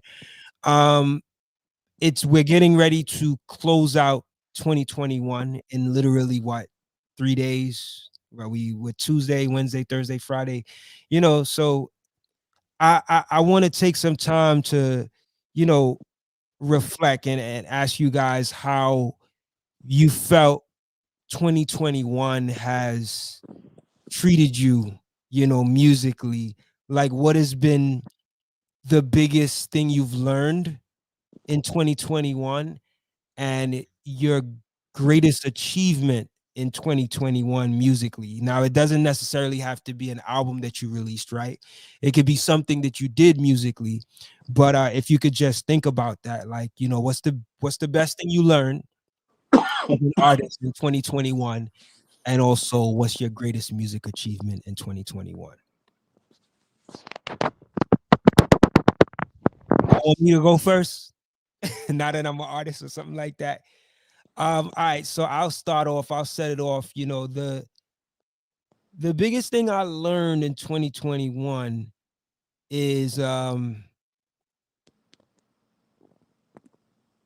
just make it happen. Like, self-sufficiency was a big motivator for me this year. I actually, if I had to say how I was able to accomplish a lot this year, was doing a lot with a little. I did a lot with very little. And when I look back, I really just took advantage of what technology provided and resources I had to be able to do what I did, from putting out, a hundredth, getting to 100th episode, to putting out my first album, and also putting out a book. I did a lot with a little, and everything was released digitally. So in 2022, I'll have like the physical copies of these things. But I really did a lot with a little. And I think being able to really go from having it on my mind to actualize it, and utilize the little I had, I would say that's like the best thing I learned, how to do a lot with a little, and really make it happen, not just say it but do it. And man, as far as my greatest achievement, I can't say I have more than, I can't say it's just one, right? I gotta cheat a little with that one, so I'll let y'all go with more than one achievement, because it's really hard for me to say one. But of course, I would say first is definitely putting out this album, my debut album, and also the book. And then third would be getting to the 100th episode. So yeah. So that's how I set it off. That's dope. my response. I guess I would say one of the major things I got over, I think, or things I learned this year, I finally learned to overcome imposter syndrome, as far as like questioning things. And because I had an interesting episode with our album, The Vibe Out, because I always had this thought, well, I'm doing it on my own. to probably have, wink, wink, professional, master, the final, and in nighttime, I tell you, that was a disaster. So I ended up doing it myself and realized that it's probably the best mix and stuff I've ever done. It's like, so I almost it almost validated me finally. The so-called professional didn't do what I expected. I was disappointed. I always thought, it's a cut below. I need to let them do it because mine's not good enough. And so it's weird to actually think my own work was superior, because I would never think like that. And I'm not trying to be, egotistical or nothing. I always kind of questioned it and had doubts. Well, maybe I should do something else. And so it was really that. I mean, that was a major achievement, I think. I finally believe in my work behind the boards, and I'd probably, continue doing that. And then the second thing I'd say is, I think, a great achievement this year was the Vibe Out. I think it's a magnum opus of all the work I've done all these years in producing. I think it's some of my best work, and of course I'm my own worst critic, but it's like that really came together. I mean, and props to Nighttime. You did this thing on there, but I was like, I didn't see it coming, actually. And I'm sure the other artists, when you can say that, sometimes you don't see it coming. It's like, yeah, this shit is good, man.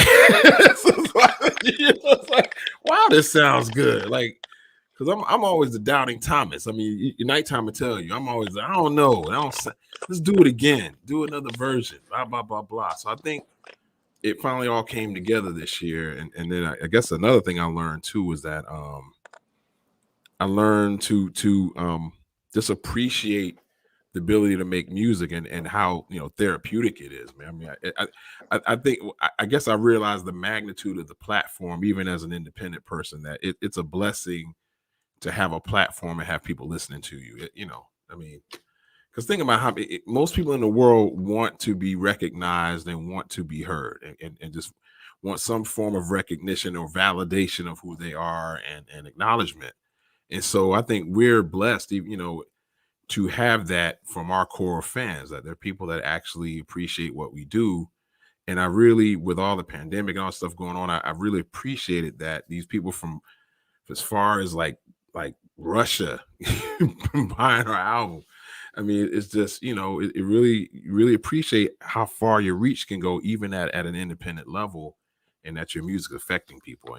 And I'm honored by it. It's very humbling to have that opportunity. So I think that would be my answer. Indeed, man. That's awesome, man. That's awesome.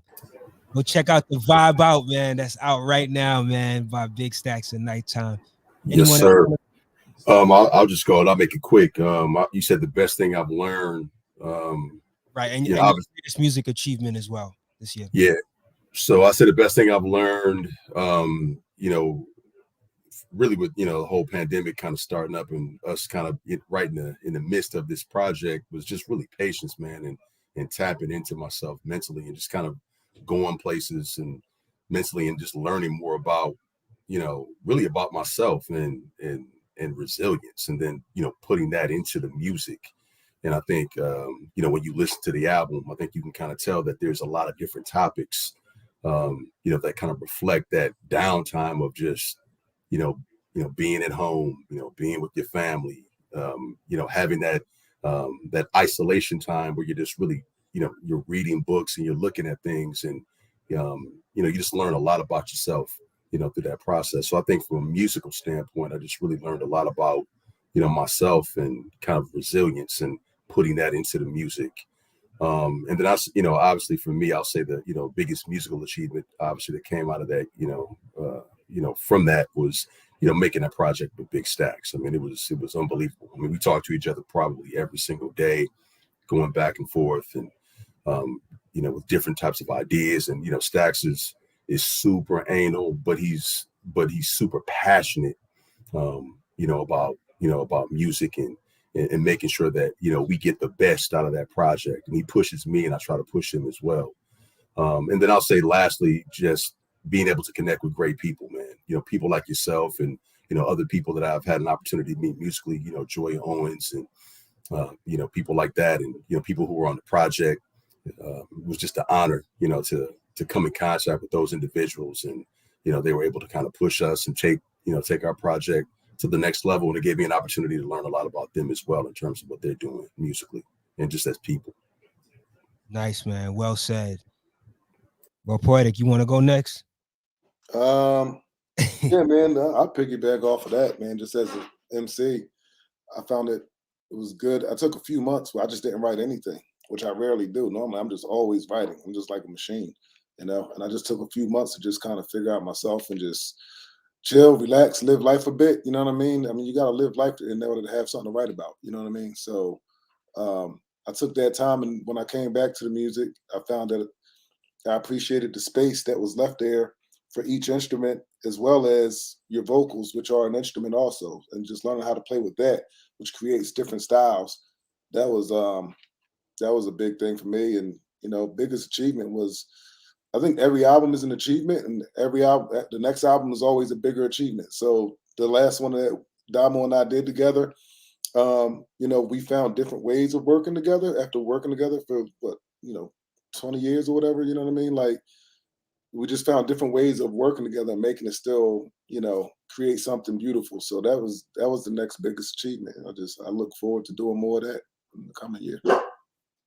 Dope. Damn dog. Damu, you want to go next? You still muted. I'm actually a little I guess, for lack of a better word, dumbfounded on on what to say. I mean, everybody, I pretty much feel the same way, just like of you know, a mix of what everyone has shared thus far. You know, I'm very appreciative. I've definitely, I guess what I can say that I learned is I guess more so, or maybe relearned, I guess, is just kind of embracing my freedom, you know, as an independent artist or just as a creator, you know. Right. Sometimes you get, like, when you've been doing, or yeah, when you've kind of been in the flow of business and supporting a business structure, you know, you get into the rhythm of, okay, what maintains or sustains the voice of this business, and sometimes that kind of informs how you go about creating. And then I guess, stepping away from that, you realize, okay, well, you're not, you know, you're creating this thing that supports this idea, but that may not be exactly how you feel every day, or or hey, I could make these things, or I could go in this direction, but it doesn't really support this idea, you know, of business, or this idea of who I am to others, you know. So being able to, I guess, fully embrace my freedom and say, you know, hey, if I want to, you know, use some 808s, or, you know, or I want to just not make music, or I want to, you know, bring in a live band, or, you know, bring in a banjo, whatever it is. It's like, I'm, I guess, fully embracing that freedom of saying, hey, everything, including the kitchen sink, is fine, and I'm gonna be proud enough to put this in front of my audience, you know, and as people that are aware of what I do, and then also people that don't know, you know, what I do. And I guess, yeah, my greatest accomplishment this year is just, you know, being able to, you know, collaborate with Raw Poetic, and also, you know, the work that we've done, our goals that we've been working toward for the past couple years, you know, they're coming to fruition, and just, you know, the patience and so forth. And then also just the fact that I'm still passionate about what it is we do, you know, through all the ups and downs. So I'm thankful. Beautiful, man. Beautiful. Thank you for that, brother, man. And I'm thankful for your all of your contributions, man. Like, you know, you all put the effort in year after year. You know, I feel like I could probably speak for everyone on this platform as far as artists. Like, you guys have been putting out music consistently year after year. And I know it's my first time learning about you, Nighttime and Big Stacks, this year, but I can only imagine what y'all got coming next. So I'll do that. Sky, did you go yet? Did you talk about your achievement this year? Oh, nah. I was just Your turn. enjoying them, just taking it all in, man. Yeah, go Congrats to all you guys on your successes and everything as well, by the way. So Indeed. Thanks. I think what I learned more is just to kind of just like don't lose sight of, like, trust your instinct, man. Trust like what your original plan was. And like, my music is like different, it's hip hop, of course, but I'm saying, like, I take a different approach of how, I put stuff together and concepts and stuff, it's real animated. And, I'll talk about video games or cartoons or some stuff like that. And, I built up a loyal, like, support base over the years, and that's a blessing. But it's sometimes, you thankful for what you have gotten in the process and stuff, but then, sometimes, it could be more. Like, you're not asking to be a superstar. I'm not asking to be a superstar, but I know it can be a little more. And I know, you just got to jump through so many hurdles to get it. But these 2 last years, it taught me to, like, just trust what you set, and you put this together. You know what you wanted your image to be, how you wanted your message come across, how you want, you to create your music. And you might not get that instant, like, gratification of it, like that instant, like, reception, but over time you will. And like I said, I got the biggest reception of my music last year and the year before, like, when everything locked down and, the world went into, the panic and everything like that. It was just like, my people were going back to my music, and new people were too. And, they were just looking at it with a different eye this time. It wasn't just like, yo, I love the beats, I love your flows, your sound. It was like, yo, this song affected me this way. And I was like, okay, there we go. This is what I want to do it for. I really want, it's like, I do want you to appreciate it. And, everybody supporting their own way. So even when they say dope song, that's, they really do mean it. But, as an artist, sometimes you want them to kind of like, like, put a magnifying glass to it sometimes and be like, yo, this little thing you did here, and they started doing that more over the last year. And so that's why I'm saying, like, it taught me to just wait it out, because what you put, how you put your stuff together, what you wanted to do. And over time it's going to do it. Sometimes it just takes time. Is they say patience is a virtue, and it is. But sometimes it can hurt you in the process of waiting, but it's you're going to get there. You just got to hold on. And yeah, I think that's what I learned the most, is just trust your instinct. What your dream is, you're gonna get it. It may not be instantly, but like little by little, you're gonna get there. So you just gotta stay true to what you believe in, who you are as an artist, and just trust that it's gonna get there. And that's what I learned. And what would you say is your best music achievement this year? I would have to say, I'm a big nerd and stuff. You know what I'm saying? So I got it. Anime and all that stuff like that. I got to make some music for anime for Funimation, but also that was years ago. I'm just saying, like, that's something that one of my things on the checklist was, like, to make music for, like, video games. And last year was the first time I got to do that on, like, a big scale for, like, a big skateboarding game and stuff. And then some more stuff coming too, and that's a blessing, because there's certain things that I just, like, I have, like, a goal list of, like, yo, I want to do music for anime, I want to do music for video games, for cartoons and stuff. And I got to do that for that and a movie soundtrack. So that was just like that was sort of like big accomplishments for me as an artist, because that was something I really wanted to do, and that was steps towards doing more. So I would say that. And the new album I just released too is doing really well, like, really quick. So I'm like, oh wow, that's the first time I've seen such that kind of response instantly.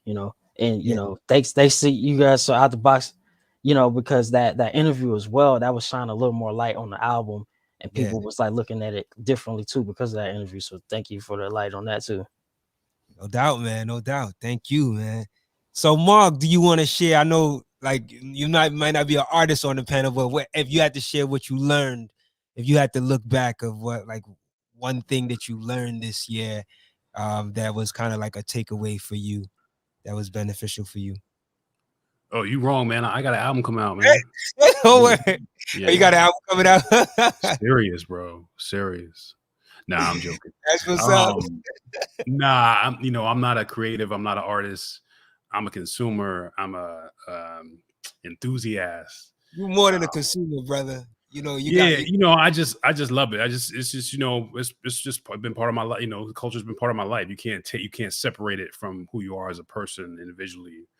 And yeah, man, I just applaud y'all, brothers and sisters out here who are making music. I mean, it's been a tough 2 years, you know what I'm saying? So There's been, financial strains, psychological strains. There's been social unrest and all this stuff. And just, it's one of those things where, it's been a litmus test in terms of, the dedication of the artist through all these, these stressors, these, variables that come into play. And for y'all to be, steadfast and just really follow your spirit, follow your passion and just your talents, to guide you through this has been a real testament. I mean, it's just a powerful testament, in terms of, that y'all all made for this. And, it's there's no other way. It's the truth for you. It's the truth. And just knowing that, this form of expression is something that just we can all benefit from, in all times of, we're all going through the same things, through the pandemic and through, economic, downturns and what have you. But at the end of the day, there's times like these that really just sort of let you know who you really are. So I thank y'all for just, keeping us satisfied, keeping the fans, uplifted and full. Just I thank y'all for that, because it just a person like me, I don't have to listen to music, but I do. It gets me through my day. It just gets me, it's just a part of my life. So just the fact that y'all just creating that and just giving life to every, the common man out there. And I know it's not easy. Y'all go through sacrifices, y'all taking risks. Y'all putting stuff out sometimes you don't think is going to be commercially successful, but you following what your intuition and what your spirit tells you to do. And it's not for any commercial gains. It's really just to get out what you have to get out, and share with the people. So I thank y'all for continue to do that. So shout out to all y'all. Absolutely. Thank you for that, man. And I want to shout out to brother Brandon Isaac, who was here earlier today. He had to jump out. But I want to thank that brother as well, man. I did an interview with him and a producer by the name of, oh my goodness, why is his name escaping me? Oh my goodness. Man, this I'm gonna remember. But I did an interview with him and Free Mind. To make sure I put that out there. So yeah, it was Brandon Isaac and Free Mind. I did an interview with them earlier this year, and those brothers were gracious enough to put me on that album. Like when you hear the first track on the album, you hear me kind of introducing them, which is a clip from the interview. So I have so much gratitude and thanks for both of them for doing that, man. This has been just an amazing year. Like I said earlier in the interview, in this show, it's been a struggle year. Like, it hasn't been easy by any standards, but when I look at what I was able to achieve and just the cool connections and relationships I've had with a lot of these artists like yourself, I really feel blessed, so thank you all so much for being here. Before we close out, I'm gonna give y'all another opportunity to just plug other things that y'all have coming up. 2022 is right around the corner, so let the folks know what else is right around the corner for y'all, even if it's not in January, but what is immediately next for you all that you want people to check for, or even if it's just, people going back and listening and checking for the record that came out this year. Put it out there for the people, man. You want to go first, Raw Poetic, being that you up top? Word, yeah. January, first single from the next album, Laminated Skies, drops. It's called Sunny Water. And then Laminated Skies comes out in March of next year.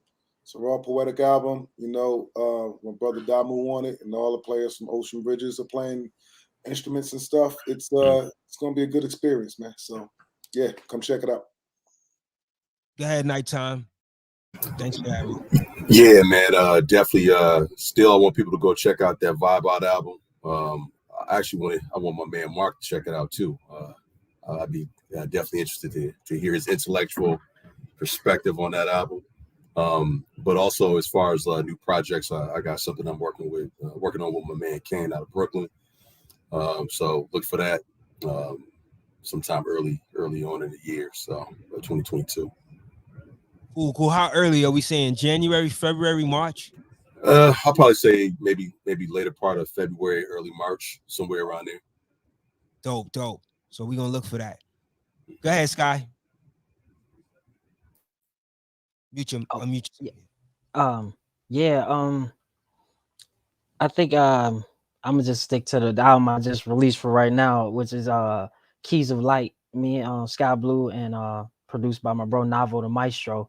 That's out right now if you guys want to check it out. And that's yeah. So we got that. We got videos, one video out and two more about to be out soon.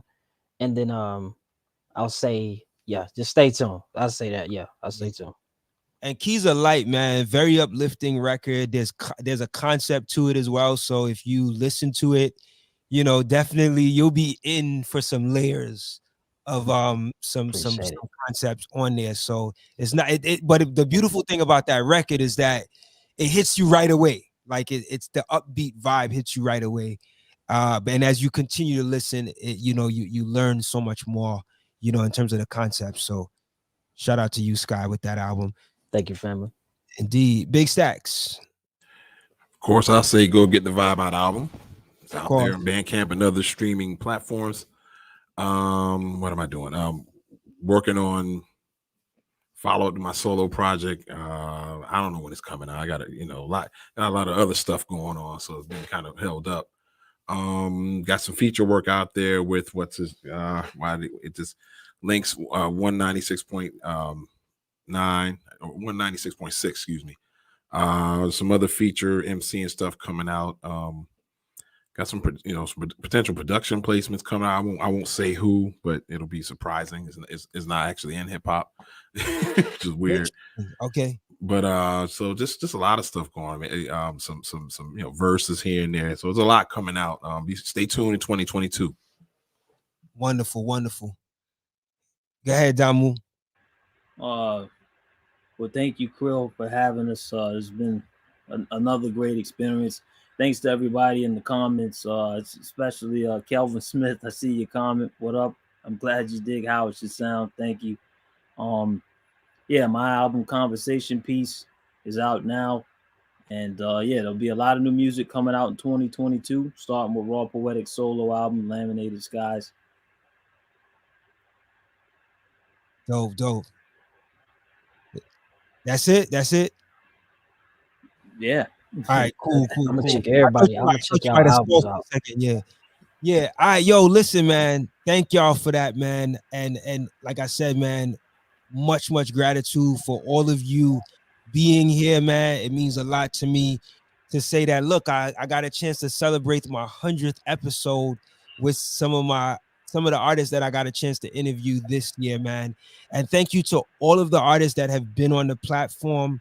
You guys, man, it's so many names. And I actually did something really cool as I close out the show today. I'm gonna actually show a visual. I put together a PowerPoint of all of the artists that I've interviewed from episode 2, because that was like the first artist we interviewed, all the way to 99. So, as I close out, I'll put the PowerPoint and you'll see the slides of all of the artists, man.